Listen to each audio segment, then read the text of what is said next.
All right. The return of the Southern Ontario Dirt Show to Motorama is here. It's a new era of the Southern Ontario Dirt Show. Myself, Jonathan Howe, I am back with my new full-time co-host, Corby Daniels, the Beef. What's going on, guys? It's been a blast working on dirt beers through the winter. It's a secondary podcast, so if you've come to Southern Ontario Dirt Show to hear things like talk about the World of Outlaws or maybe content about the Super Dirt Car Series, stuff that is a national touring series in the dirt world, you're going to find all of that on the Dirt Beers podcast, and we at Southern Ontario Dirt Show are going to launch this year with the intent of solely focusing on Southern Ontario and the things that we have going on at Merrittville, at Ohsweken, some of our neighbor tracks like maybe Ransomville, maybe a little further up the highway like Brockville. And of course, we're going to visit with our friends at Buxton Speedway as well. And I've got Will Marsh here. And your family has taken over operation of Buxton Speedway and really looking forward to an amazing 2025 season, right? Yes, sir. Oh. Get that mic on. There we go. It's one of those things that we didn't expect. We bought it last minute in 2024, and thankfully with this year having a little more time to actually prepare for the 2025 season is giving us not only a little more time to actually be ready for it, but in general plan some more better series, and we think we're going to be a fun, action-packed 2025 season. So I'm looking at the schedule here, right? We got the Buxton Speedway schedule. You guys have been giving them out all Motorama long here.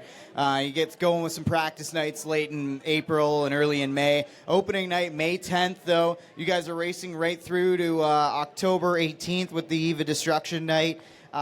What a jam-packed schedule for you guys. How excited are you for this 2025 season? As you like you mentioned, you're really able to prepare for it, market it, and get it out to the fans in your area.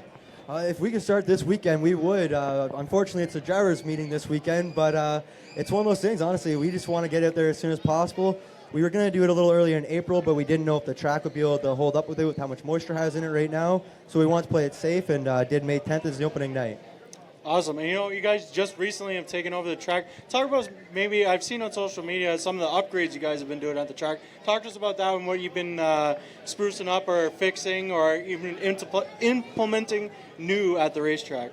Absolutely. The main focuses are overall the safety features for the racers, making sure we fix any flat spots or anything like that kind of stuff along the walls, and then overall more for the pits and general admission, making sure there's updated bathrooms, overall kitchens, and just making sure that there's better lighting and speakers so not only can the racers hear everything, but everyone can see each other and everybody can remain safe throughout the night. And throughout the year, fans can expect to see 5 different classes fairly regularly on the schedule. Obviously, UMP late models, Thunder stocks, UMP modifieds, also a kind of a highlight of your schedule, as well as the mini mods and the mini stocks. Just talk to us about some of the classes and some of the talent that comes through that way, because, obviously, Ohsweken on Friday nights, we've seen that we have the ability to market these guys through GeForce TV and all that sort of thing. But on Saturday nights, it's kind of split, right? It depends kind of like on which side of Ohsweken you're on. Maybe some of the more Southern Ontario guys, they're going to come, I guess I should say GTA Golden Horseshoe guys, they come down to Merrittville on a Saturday night, whereas a lot of the guys that are more Southern Ontario, out your way, Chatham, Kent, London, they end up at Buxton on a Saturday night, right? Yeah, absolutely. It's one of those things where we've been told we're the late model nation, so we're really trying to build with that, build the late model classes. Obviously, the modifieds. We have a pretty strong competitive Thunderstock class, and overall, we're just really looking to bring the sprint cars and stuff over a little more to show that everyone, from the fan-wise, the racer-wise, that the sprint cars can be a fun time, and let's build a class and let's have some fun. We brought the mini stocks back for that reason. It was just a cheap, fun class to race, and that's why we did the enduro races this season. So then. Same thing, guys can just kind of hop in once or twice a year and have some fun without having to break the bank racing. Well, tell us about some of the big events you got going on this year. What's a date that a race fan should mark on the schedule to be at Buxton Speedway? Well, depending on what you're looking for overall, August 9th is going to be a big day for Kenny Schrader. He's coming to race with the modifieds, but we're not really counting that as a special event since it's more of a special appearance. But overall, I would definitely look for really, honestly, there's a lot of them. October 10th, 11th. I would overall aim for July 12th. That's going to be the SOS and Great Lake Super Sprints race. It's going to be a fun night, fun action-packed night. And you guys come to this as not just track owners, but you guys are a family of racers yourselves. Your dad and you have both spent some time behind the wheel. Talk to us a little bit about the legacy as drivers in Southern Ontario that for both yourself and your dad? Yes, sir. I'm a lot more comfortable behind the wheel than I am a camera, that's for sure. It's one of those things where I personally just love racing. We have a true passion, and just one of those things where we couldn't see the track close. We were in the right position to be able to open it. Figured, let's go for it. And, unfortunately, a lot of this kind of stuff comes with it, but I'm slowly getting used to it and all that. So it's coming together, and we're having fun along the way. Going through some learning curves, obviously, but it is what it is. Awesome. I mean, I personally have not been to the track yet, but I think maybe we're planning on getting there this year. I definitely want to get there and see the racing there. What goes into preparing a racetrack? I know you do a lot of the track work yourself, right? Yes, sir. So what goes into a weekly track maintenance and track prep to get these shows underway? Well, the main thing is staying on the weather 24/7. That's the main thing I learned. There's a couple times where I wasn't watching it enough, or I thought that maybe it would go by us and open the track up, and all of a sudden you have 3 inches of moisture on there, and you already may have put a night or two of water on it, and you realize that now the track has 5 inches of moisture, and that is the opposite of what you're looking for. Yeah.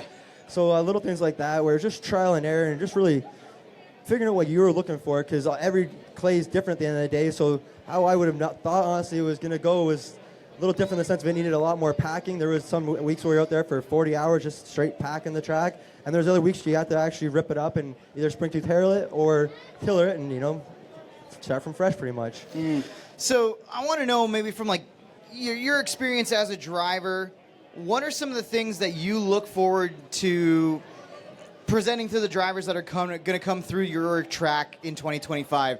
Obviously, everybody has a different view of the races, from being a fan, being involved in the media like us, being a guy who works on a race car like Beef has done in the past, being a driver like yourself. What are some of the things that you really look forward to when you can say that you've learned from as a driver that you want to implement at your racetrack? Well, that's one of the biggest things. Honestly, that was a big learning curve. Was we thought so much about the track side of things. So obviously, about how I would want a nice slick track and things like that, and the safety features on the track and all those little things in the pit areas. But then all of a sudden, you realize that there's the general emission area that's got to run properly smooth in the kitchen, and so on and so forth. So we're making sure we have ATM systems properly installed, like the deposit machines for the general emissions and stuff. We're overall expanding the kitchen and going to have a better quality staff in the sense of making sure there's always fresh hot bucks and burgers coming out. Just little things like that, where as a racer, I didn't really think about it too much until you kind of get into the owner's side. I kind of just showed up, rented my transponder, went racing, and went home kind of thing. And all of a sudden, you really realize that there's a lot more to pay attention to than just showing up and racing. Fortunately, I wish it was that easy, but... It's not an easy thing to be tackling, that management of the racetrack. Beef, I know yourself. I guess I want to kind of maybe put him on the spot. If we've got a little bit of a busy night, you got to work on maybe a modified and a sprint car this year. We'll see. We'll talk about that coming up on future episodes of the shows. But how receptive is Buxton Speedway to maybe having a live podcast done from there for either Dirt Beers or for the Southern Ontario Dirt Show? Oh, we're not against that at all in any type of way. It's just really one of those things where we don't, since we're new to it, we didn't want to push the live stream too much, too fast, and then almost you're not really going to enjoy the full experience. So maybe you watch one race over YouTube, didn't really care for it, you never watch another Buxton race again. We want to make sure we got any of the hiccups out of the way, got the track nice and smooth. We actually have a nice, efficient operation, so when you do tune in, you enjoy the experience, you enjoy the track, and overall it's just good competitive racing, rather than seeing the track either roll on you or seeing some calls that you didn't agree with or so on and so forth. We really want to put ourselves in the right position where we can showcase our fans and all the races out there the best Buxton Speedway racing. Well, let's mark it on the calendar. Beef, we're going to do a live podcast at some point from Buxton. We're going to find our way there, whether it be one of the special shows on maybe a Friday or one of those doubleheader weekends, or maybe we'll have to hit you up on a Saturday night if we get a rain out at Maryville on a Saturday, and we'll make the trip. Will, thanks so much for taking the time out to be with us. Go back to that booth. It's been busy. I've seen lots of people stopping by. For anybody who's at Motorama and walking by here at the podcast, go and head towards the Buxton Speedway tent. Go and get yourself a schedule. Learn a little bit about this great facility. rising tide lifts all ships, and we need more dirt racing fans in Southern Ontario, no matter where you call home and no matter where you find yourself on a Saturday or a Friday night. So, Will, thanks again, buddy. Really appreciate it. Thank you both, honestly, and I can't thank Mike from Motorama enough, and for overall us having us here. It's a great opportunity just to not only get Buxton Speedway's name out here, but meet a lot of great people, and overall us kind of get to do some networking and hopefully keep expanding Buxton and growing dirt racing throughout Ontario. There it is. Awesome. Will Marsh on the Southern Ontario Dirt Show podcast. We'll shut his mic down, and then we'll jump into, I guess you want to go, what should we go, Oshweekend? You want to go to the Oshweekend schedule first? Yeah, I think we'll start with Oshweekend.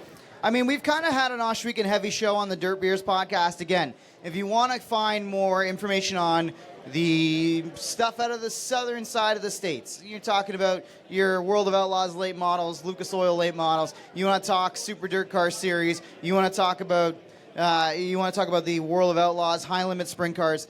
That's where you're going to find that on the Dirt Beers podcast. Beef, you've done such an amazing job growing the social media presence. I mean, that's something I got to learn from and grow as well. Shout out to Randy Alway, one of our regulars. Hey, What's going on, buddy?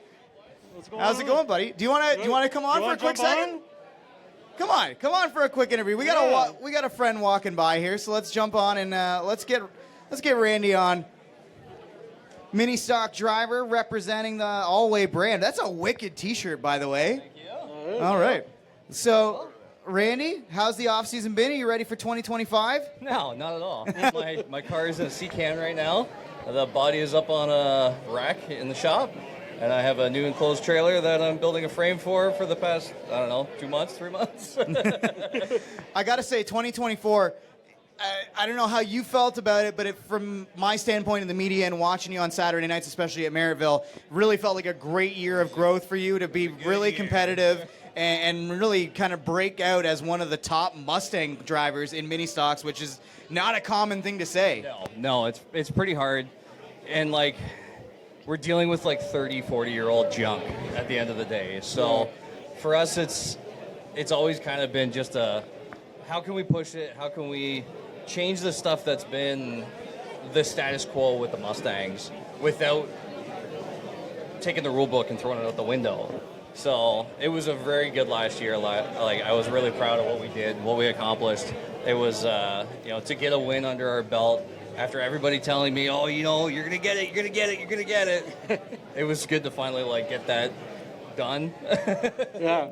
I mean, it was cool to see. I mean, I personally wasn't at Merrittville like I normally have been for years. Every week I've now dabbled in the sprint car stuff. Yeah. But, I mean, I want to talk about, too, John, we were just talking about growing the social media thing. You guys are killing it on social media. I'm not going to lie. I tune into the videos all the time on YouTube, and I watch them, and it's a blast to watch. And just keeping up on your social media is awesome. You guys do great clips, the whole couch interview thing. Yeah. I think that's great. What drove you to start doing that? Well, so it was kind of one of those things where it was just, I watched Tanner Holmes, I watched Mandy, and just in a local level, there wasn't anybody, especially in a mini stock. Yeah. On the entry level that I just thought there's something there that's not being caught. And because we're not Matey Pouch and we're not Tanner Holmes, there's not millions of dollars or thousands of dollars to throw at problems. Yeah. I felt like it was kind of a good way of getting guys into the sport. And I have a ton of fun doing it. Ty, my editor and filmer, and he's the mastermind behind 90% of it because I'm fairly computer illiterate. I'm a welder. That's what so Ty really puts it together, and he does a great job. And then the interviews was just kind of a way of trying to fill off season content because there's nothing really other than working on the car, which I don't do that until a week before anyway.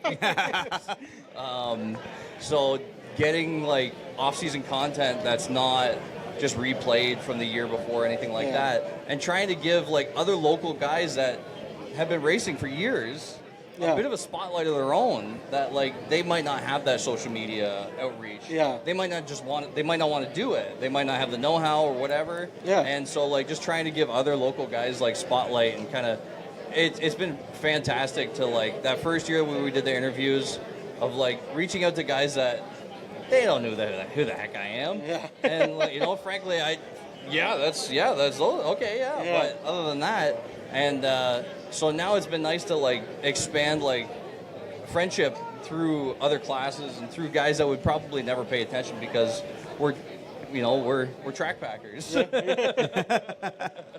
Yeah, that's completely fair. And for anybody who's tuning into the podcast and maybe is not familiar with it, where do they find all your content? On YouTube at Chrome Denby and Instagram Chrome Denby, Facebook, all that, TikTok. It's all the same stuff. Looking forward to 2025. What's the plan right now? Is it just Saturday nights? You want to mix in some Friday nights? What's the schedule starting to shape up like? Sore subject. Yeah. Well, we're Saturdays for sure, and then maybe Friday every day. Yeah, we're gonna do Saturdays. We're gonna focus on Maryville. Maryville just feels like home for us. Yeah. And it's 15 minutes down the road from. Yeah. So it's super convenient.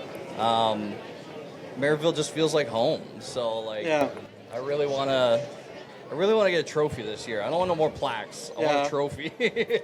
Well, I feel like you're primed for it, but that mini stock class has just been growing so aggressively. Beef, you see it on Friday nights as well at Oshweekend. It's a stacked class. Yeah. It's probably the only class locally that gets a good 35 to 40 cars on any given Sunday or Saturday or Friday. It's so it's kind of nice it's nice that there's that much competition and to be running up front. It's I feel very good about that, what we've done. So. Definitely very validating. I got one question about a video you posted last season of you at Humberstone Speedway testing a different class of car. Yeah, so Tanner Podwinski is a good buddy of mine. And I've been dabbling with the idea of moving up. And so because my wife doesn't want me running on Saturdays as much, I said the only way I'm running Oshwegan religiously is in a sprint car. Yeah. So I'm not the kind of guy that just wants to go out and spend sprint car money. Yeah. And so I talked to Tanner, and Tanner's like, well, let's go to Humberstone and let's take it for a spin. Yeah. So what was that experience like? it was amazing. Was it, to clarify, was it a 360 or a crate? No, it was a crate. It was a crate. Yeah, it was a crate. I'm kind of waiting for Tanner to move on to the 360s. That way I can just might be coming soon. Crate. I don't want to say too much, but it's coming. It's coming. So I know how Tanner is. It's coming. So sure. So eventually, within the next couple of years, I'd really like to get into the open wheel and try the sprint cars. I've been trying to hustle Gordy into letting me take the Sportsman out for a spin at Maryville. So we'll see how that goes as well. So, but James, I don't want to tweak James's car at all. So. That's fair. So. Well, Randy, thanks so much for taking the time out. We'll let you get back to the family and walking around the show here. And we're looking forward to more great content in 2025, and in particular, more great finishes and seeing that 34 near the front of the field. So let's get her up there. All right. Awesome. All right. We'll see you guys soon. Randy Alway jumping on at thanks for the having me. Southern Ontario Dirt Show here. And this has been awesome. You kind of, the best part about Motorama is you never know who's going to walk by. We had Glenn Stiers crashed our show for the Dirt Beers a couple minutes ago, and now we're rolling into the Sods pod. I think we should probably roll into Oshweekend. yeah, I think so. We hammered home a lot of the outlaw stuff with Glenn, with Clinton, Jeffrey as well, over on the Dirt Beers podcast. But in general, Beef, I mean, what are you looking forward to this year as a guy who's going to be wheeling on a pretty competitive race car on Friday nights at Oshweekend? I mean, I'm looking forward to the World Outlaw thing. That's going to be a once-in-a-lifetime experience. But I see on the schedule, you got July 11th, Summer Sprint Showcase, 5K to win for the 360s, which I know we're going to be aiming to be up front for. And then, you have your big normal races. You got your Noel Teal Memorial Race. Always got the Christmas in August. I know there's a Halloween night too at some point. The kids Halloween in June. The kids always love that. Yeah. It's good to see the kids out there getting involved in racing, and for them to be able to promote nights like that and nights like back to school backpack night right before school's going to start again. Get a backpack. But yeah, I mean, and then you look towards the end of the year in that September area. You got September 11th. You got your Thunderstock and Mainstock Nationals. Then you got your Crate Nationals on the 12th, and then you got the big dog September 13th is the Northern Sprint Car Nationals. And that's something that's really, I'm really appreciative of Ohsweken Speedway is, we've seen this success, 21 years of the Northern Sprint Car Nationals. Yeah. We're on to the 4th year now for the Northern Crate Nationals. Obviously, the crate class has grown exponentially in the last 10 years to the point where we could have that kind of national championship held at our kind of crown jewel facility, at least especially in Southern Ontario, if not all of Canada. But then you look ahead, or even look before that, and having a Thunderstock and a Mini Stock Nationals and getting recognition for those kind of, for a lack of a better term, lower classes of stock car racing, but those guys are just as responsible for the success in putting on great shows 100%. as the sprint car guys are at any facility, especially at Ohsweken. So for me, I'm super looking forward to that whole Nationals weekend. Obviously, the Outlaws being back at Ohsweken is going to be huge. A little later on, I think we're going to do a little bit of a draft in terms of getting some bigger events to particular facilities throughout Southern Ontario. But just quickly, I don't want to put you on the spot. I think I know who you're going to pick if I say, can you pick a 360 champion? I mean, I can't not pick the car that I wrench on, so I'll take the 71 of Mike Bowman. I was really impressed with what we saw from Ryan Turner last year. Yeah. I think he's going to be good. And I think we saw a lot of momentum built by Corey Turner towards the end of the year next year. So I would watch for Corey to be really good in the 360s later in the season, or after his success later in the season. I think throughout 2025, Corey could have a really bounce-back year and be a contender for that series championship. You also can't not mention Dylan Westbrook. I mean, he won every race but one that we won last year. So the guy's fast, and hopefully we can slow him down a little bit maybe this year. But, anybody that we've just mentioned could definitely take the championship. So I'll put you on the spot. Not necessarily about, I'm not going to ask you to pick specific drivers or anything like that, but I got a couple prop bets regarding Ohsweken Speedway and the competition in the 360 class, which I feel like you're pretty qualified to talk about. Okay. My first prop bet, most wins by one driver. I'm going to set the prop at 4.5. Do you want the over or the under? I mean, if you base it off last year, I'm going to smash the over. But things could be different this year. 4.5, eh? It's tough. I'm going to take the under. You're going to take the under? I'm going to take the under. I So- feel like we're going to have a lot of different winners this season. So you don't think any one driver at Ohsweken Speedway is going to win more than 4 times in the 360s? I don't think so, no. I like it. I like the diversity. I think it would be, I kind of think these things ebb and flow. Obviously, we saw Westbrook have a dominant year. Yeah. It's not the first time we've seen something like that from Westbrook or any one driver in particular. Yeah. But I really do think that I would hit the over. Yeah. I would hit the over on one guy to hit 5. But that's why I like that number. I like the 4.5 number. Another prop here. Number of drivers eligible to win the championship heading into the final points night. I'm giving it number 3.5. You want the over or the under? See, last year I think it was only 3. I think it was Dylan, Ryan, and Mike. Yep. So there's 3 there. And you're setting at 3.5? 3.5. 3.5 mathematically going into the final night could win the race. Or win the championship, should say. I think going off my last bet of having the under on 4 wins per driver, I'm going to hit the over on this. I think you're right. I really think this is, I don't know. It could be wishful thinking. Obviously, one guy could just hit it, nail it. One team's going to hit it, nail it, and end up, running away with it. That's a very possible scenario for this. Yeah. But I really feel like we're entering in a year where we're going to see a lot of diversity and a lot of guys take their 360 programs to the next level at Ohsweken. Yeah. And with that, I think the series underneath will follow in suit. So to me, I really like what we're seeing from Friday nights in Ohsweken. Yes. And thankfully, if you're not close to the area, you have G-Force to rely on to get yourself caught up and just stay in touch with the racing in general and watch those races. So Yeah. looking forward to that. I want to move on to my Saturday night home, Yeah. which is, of course, Merrittville Speedway. And, the schedule is out officially for that one as well. Bit of a different look for the schedule this year in terms of a few moments that I wanted to highlight. To me, it kind of feels like early. We're starting, we're racing April 19th. That's the season opener. And I don't think that's that early, but it feels early for some reason. It definitely, I think it's a week earlier than normal because it's always been the spring sizzler the week after that weekend. So, Merrittville opening a little bit earlier, not a bad thing. Obviously, more racing that you can get in, the better. Especially since it's probably you're gonna have rainouts. Like Yeah. it's unbeatable thing. So, to add an extra race, I don't see a problem with it.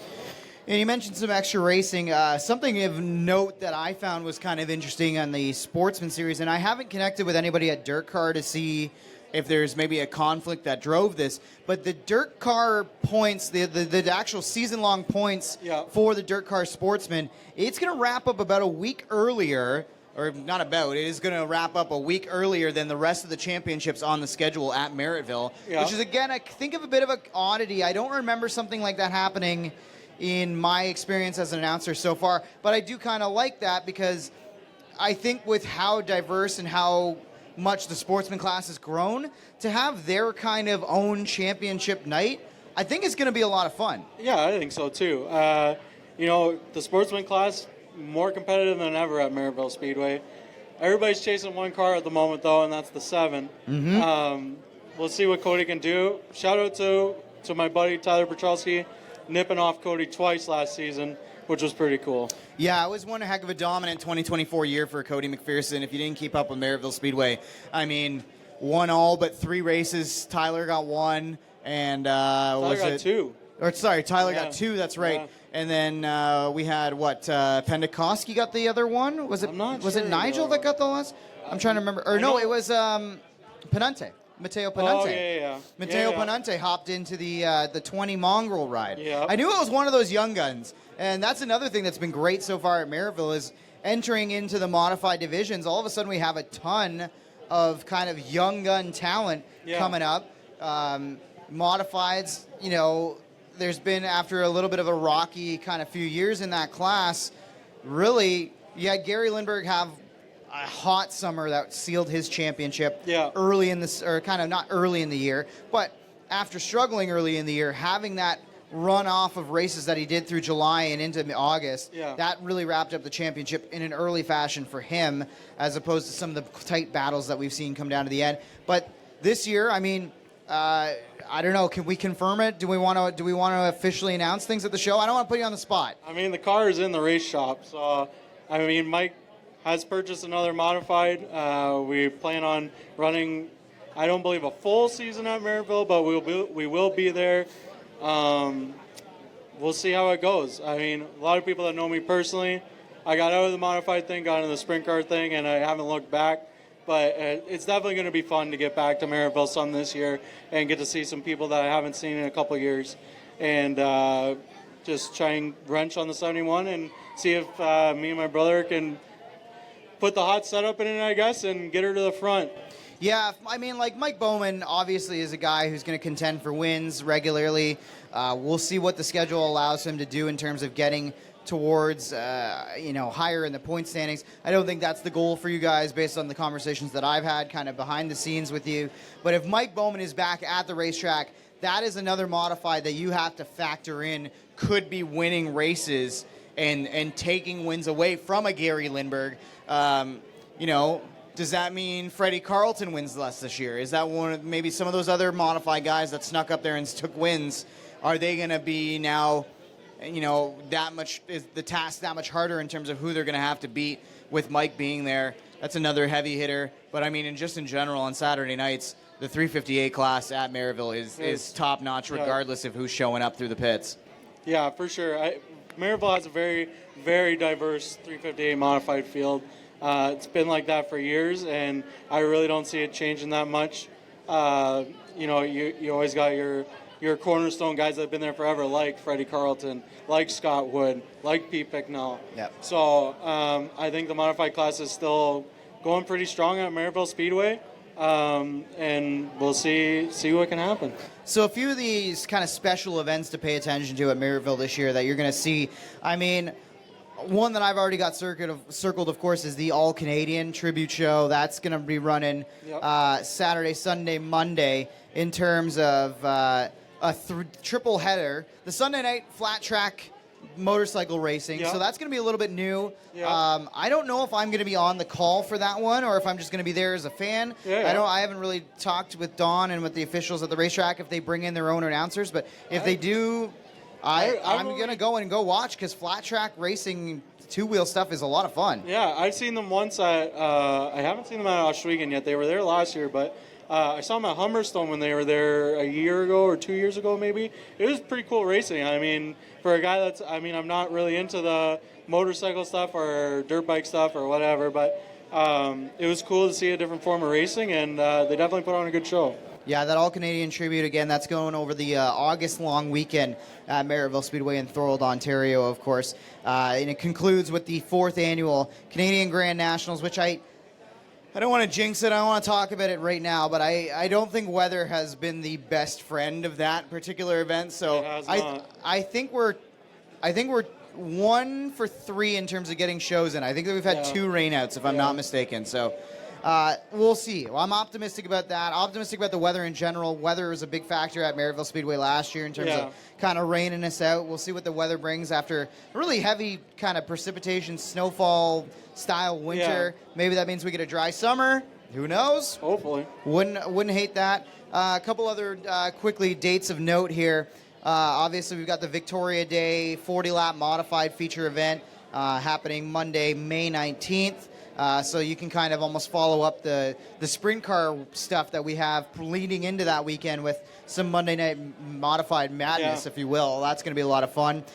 Gary Cunningham Memorial for the Southern Ontario Sprints. I think the 360s show up 5 times in total, at least 4, maybe 5. I think it's 4 at Maryville this year. Yeah, because everything's a little bit thrown off because we're racing a little bit later. Yeah. Typically, the Maryville season kind of shuts off mid-September. You get one more kind of fall race with the Southern Ontario Sprints. But this year, with the absence of Humberstone Speedway, we are going to be having the Fall Brawl at Merrittville for the first time in my time there as an announcer. So we will see racing in October at Merrittville Speedway with the Fall Brawl. Friday, October 3rd, you're going to have the 358 Modified Sportsman Crate Sprints, Hoosier Stocks, and 4-cylinder Duel on the Dirt combined race there. Saturday night, the next night, follows up with more modified racing. The Southern Ontario Sprints, the 360s are going to be there. Duel on the Dirt, Hoosier Stocks combined, Mod Lights, 4-cylinders. So if you're a fan of fall racing, that one is going to be a blast, and bit of a double header for you if you're going to be running modified and 360 on that Saturday night. I think we're going to have a couple nights like that this year, but nothing we haven't done before, so I'm looking forward to it. I mean, I love working on race cars, so more the merrier, I guess. I'm going to ask you that same question about whether you were loving to work on race cars at the end of the year, because it's going to be a busy one for you. Obviously we talked kind of the main 3 ones in Southern Ontario. Ransomville Speedway just across the border. It's going to be pretty easy to pay attention to that, especially if you're a modified guy on Friday nights. A lot of Canadian names going over and racing there. We'll see what that schedule kind of comes together like and who ends up being there in terms of Canadians on that side. So we'll keep an update on that on the show going forward. Just to kind of recap again what we've been saying, a lot of the national stuff, the Super Dirt Car Series, World of Outlaws, that stuff moving over to the Dirt Beers channel. So check that out on YouTube. We're going to be up there. There's going to be its own audio feed. Right now we've kind of been doing like a bit of a preview. So if you've been listening to the Southern Ontario Dirt Show, if you're a subscriber of it, you're probably getting some Dirt Beer podcasts in your feed. And those eventually will go to their own feed in the coming years. But for now, I was kind of like, let's use that platform to build up, get people listening to us, checking us out, and hopefully they enjoy it. Something that we do a lot on the Dirt Beer show so far in the off season, because we've had more to talk about on that side of the racing calendar. We do a lot of drafts. We do. And I was thinking we bring some of the drafting stuff over to Sod's Pod. It's not like we've never done a draft before. My old co-host Travis Cunningham, we've done drafts in the past as well. But I wanted to do one today and I wanted to talk about, we're seeing the return of the World of Outlaws to Canada. They're racing at Cornwall, but of course they're coming up to Ohsweken for 2 nights. Looking forward to that. So, Beef, I figured we'd do a 4-round draft. You pick the series and the track in and around Southern Ontario. You know what? Let's just expand it. All of Ontario, even Quebec. I'll let you throw some track names out there. Okay. So let's start it here. The draft is going to be, you pick a series and which racetrack you want to see that series come to above the 49th parallel. Okay. I'm going first? You go first. I'll give you a first pick. I'm going to take, in round 1, give me the World Outlaw late models, Okay. and give me Brockville Speedway. You are so rude. For anybody I that come up doesn't with know, this idea, and I'm like, oh, you know what? I'm gonna pitch this idea to him. I'm gonna do this draft idea, and we were doing a little bit of show prep off to the side a couple hours ago before this. And I said, you know, like I think it'd be really cool. Like we could get like late models to come up to like maybe Brockville. I think that could be a good track for them. And he first pick steals what I'm gonna take. Hey, take it as a compliment. That was such a good idea. I just had to take it. I couldn't let you have it. It's brutal. Don't like that. I'm going to go with one we've seen in the past that I really want to see happen again. I want the Super Dirt Car Series back at Merrittville Speedway. To me, you know, obviously I've got some Canadian bias. I've got some bias from being involved at BRP and all that sort of stuff. Merrittville and the Niagara region is the home of modifieds. I know that's a little bit of a hot take because there's a lot of tracks in the Northeast that would argue that stateside. But I firmly believe that Merrittville, as the oldest dirt track in Canada, it is the home of the modified as we know it, the center steer modified. And the big blocks deserve to be there every year. I would give you that for sure. So I'm going to take the Super Dirt Car Series at Merrittville. Okay. My second round pick. Another one that Jonathan took. No, I'm just kidding. I did the whole prep apparently for you. No, so my second pick, I am going to venture out of Ontario and cross the border into Quebec. Give me the World Outlaw Sprint Cars at Autodrome Drummond. Ooh, that's a good pick. That's a fun pick. I've been to Drummond, amazing facility, amazing track, and those cars would absolutely rip around that place. So I don't know enough as an announcer guy, somebody that actually works on race cars. What in terms of, I guess every racetrack's different too, it's hard to say, but in terms of getting sprint car racing going in Quebec, how abrasive are those Quebec tracks on the tires? Are those guys going to come up here and just eat tires? I mean, when you're talking about 410 sprint car racing, tires are getting eaten really no matter what's going on. It's true. But it is known in Quebec that the tracks are a little bit more abrasive. They do eat tires more. So it definitely, they would be going through a couple more tires. But, I mean, I think, and just the fans in Quebec are absolutely insane. They pack these racetracks, and they are there to watch racing, and they are all about it. So I think having a national tour go to one of those tracks, like the World Outlaws or another national tour, would be absolutely insane. I think it's great. I'm gonna go with a late model.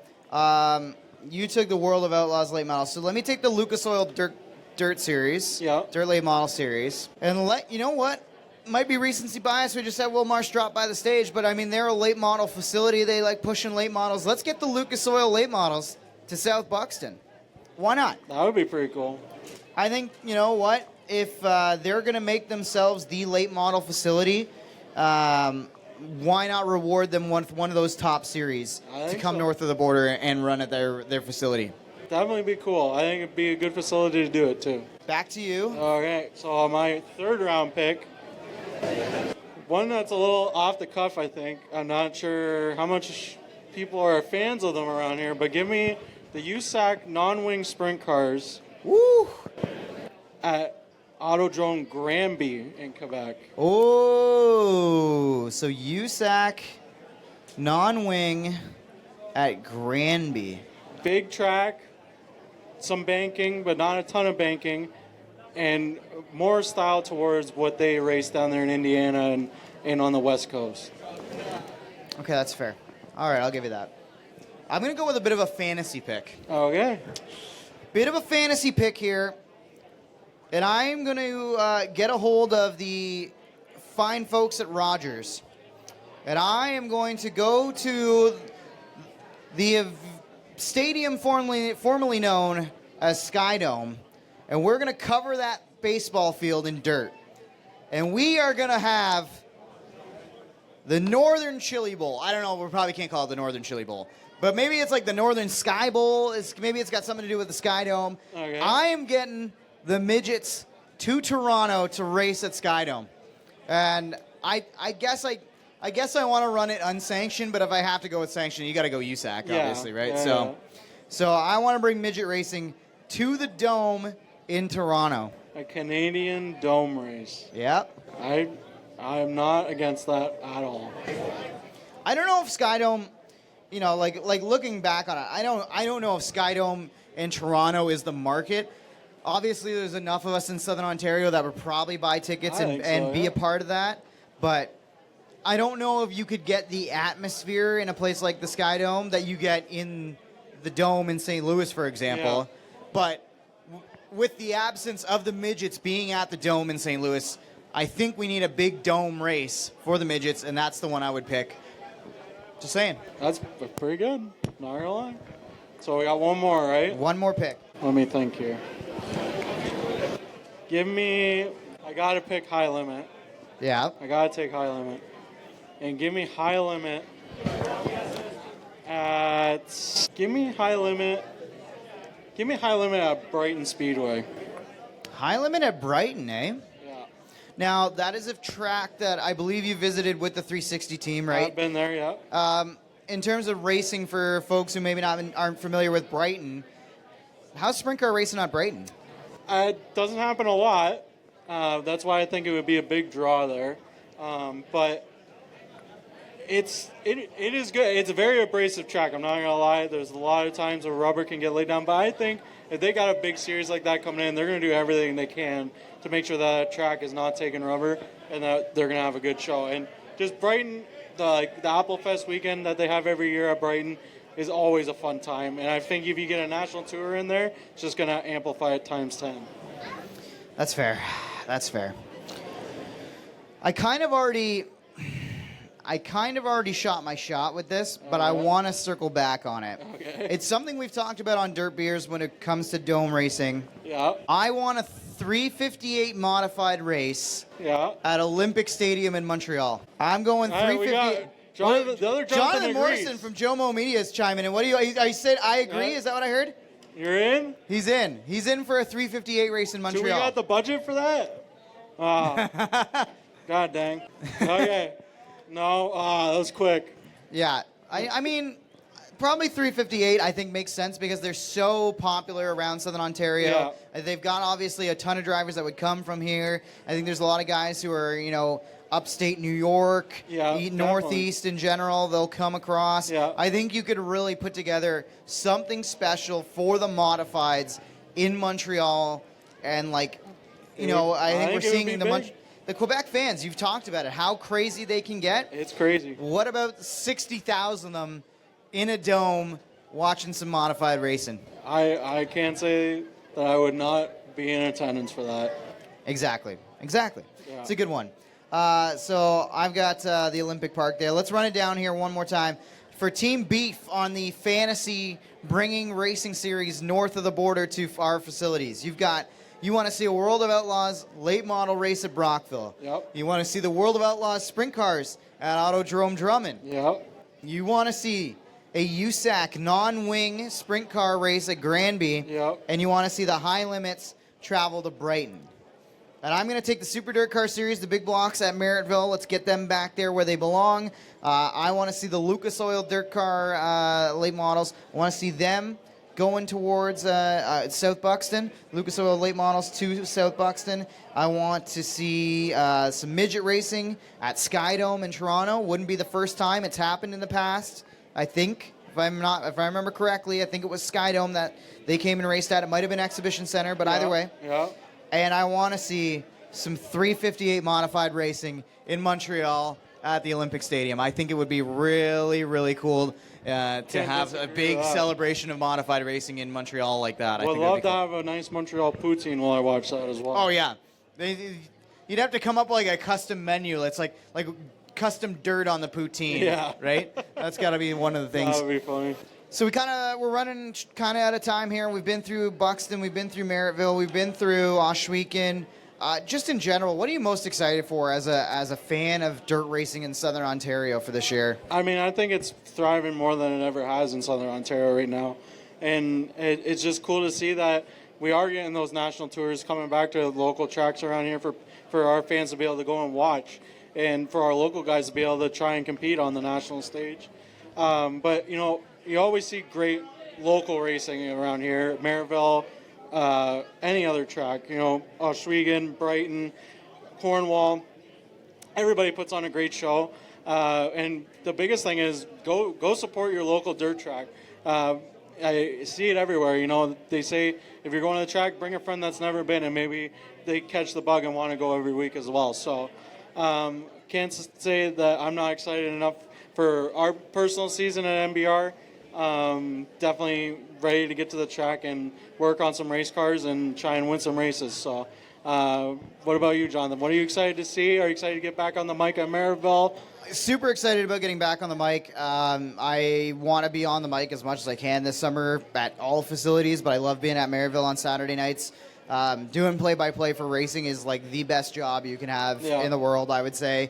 I have a lot of fun with it. I'm excited for our adventures with Dirt Beers and maybe crossing the border, doing some stuff with that. I'm excited for traveling with Southern Ontario Dirt Show and some of the things that we might get up to with that as well. Obviously, I think we are prepared to see probably a caliber of driver in Canada that we have not seen in a hot minute, obviously with the return of the NOS Energy World of Outlaws sprint cars, to Ohsweken. Yeah. That's going to bring a caliber of racer that we've never seen before. And I think the thing I'm most excited for regarding that is how we measure up. Yeah. Because the last 5-6 years, being a modified guy, I have the opportunity to watch Gary Lindbergh go put a big block in his race car and go race a Super Dirt Car Series race here or there. Obviously, we've seen what Matt Williamson is able to do. He's a defending champion of that series from St. Catharines. That's great to see. Stuart Friesen, we're still claiming him, even though I know he lists like Breakers, New York, or wherever he lists as his hometown these days on some things. But he's a Canadian. We love representing with him as well. So I'm super excited to see how our talent measures up when these big hitters come through. And I'm excited just in general for how competitive all classes in Southern Ontario have gotten. Yeah. There's not really a class, you might have an odd race this season like we saw from Cody McPherson last year in Dirt Car Sportsman where he kind of ran away and won everything he possibly could win. But I think in general, the competition level on the dirt side of things in Southern Ontario is as best as it's been. I'm really sad that we don't have Humberstone anymore as another utility for us to go and watch dirt car racing. But with what we have, the healthy car counts we have, the healthy classes we have, you can't help but be excited about the dirt season and everything that we've got going forward in the dirt landscape in Southern Ontario. And we're obviously going to cover it all on the Southern Ontario Dirt Show. We want to hear from you. We want to know what you want going forward on this podcast. My intentions with it, Beef, is, I really want to turn this show into almost like the first 10 minutes or so, almost be like your Sports Center. We want to catch you up on all of the highlights, all of who won what. So watch for kind of a new, exciting style of podcasting that we're going to be going with the Southern Ontario Dirt Show podcast. We got stickers again this year. We got some interviews coming up before we get to racing season that I want to get done and visit with some drivers from last year that I didn't get a chance to visit with. Lots going on. Beef, I'm so happy to have you on this journey for 2025. It's going to be a blast. Make sure to follow at dirt.beers on, what do we got, Instagram, Facebook, YouTube. Yeah, Instagram, Facebook, YouTube, TikTok, Twitter. Yep. X, yeah, whatever we're calling it. Yeah, X. Yeah, you follow us anywhere there, and if you're more interested too in the national tour stuff, Dirt Beers podcast is where it's going to be with me and Jonathan and the guests that we have on. So, and then if you want to hit up Southern Ontario Dirt Show, All social medias are sods_pod. Yep, at Yeah. SODS_POD at Sods Pod. That is where you're going to be able to find all things Southern Ontario Dirt Show. Let us know what you want to see from the shows, what you need more of, and can't wait for this 2025 season. It's going to be a blast. We'll see you at a dirt track near you.